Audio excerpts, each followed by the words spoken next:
Dun, dun, dun, dun, dun, dun, dun, right? Hey! Right? So the U.S. government passed tax reform. Yes, the senators and congressmen finally did something.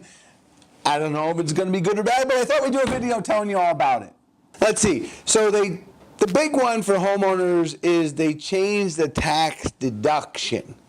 So the tax deduction went from $1 million to write off down to $750,000. So that brings into consideration what percentage of the audience has a mortgage above $750,000. Now figuring out you got to put 20% down, that means you're buying $1 million house. 97% of the market is under $1 million purchase, so it's only affecting the top 3%.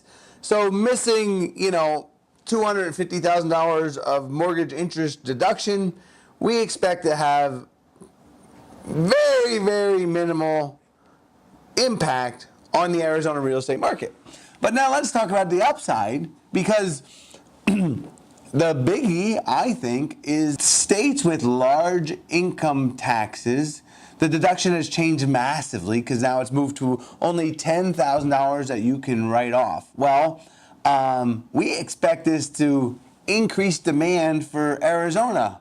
Well, Jeff, how could you expect that? Well, because it's going to happen, right? Because what it affects is states with high taxes like New Jersey, New York, and especially California, which happens to be the #1 state that people move to Arizona from.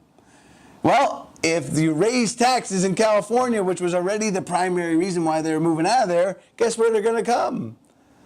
Beachfront property in 100 years from now, Arizona. Right, so I actually think that we can have a net gain out of this thing, because there's going to be more people, more demand to Arizona because we have lower income taxes, and they're going to want to move their tax bases out of those states because they're not going to get that deduction anymore. So, and because they'll be selling a house that's more expensive in here, they're not going to need a mortgage, so it's not going to affect them buying. So it's not going to be a boon from Arizona, but I think the net will probably be a gain, not a negative for us here. Due to the interest deduction affecting very few people, only the wealthy people. I mean, maybe they buy a little bit less house, but I don't even think they need a mortgage anyway because most of those people buy cash. Hey, I'm Jeff Sibbach. Welcome to 2018 U.S. Tax Reform 101.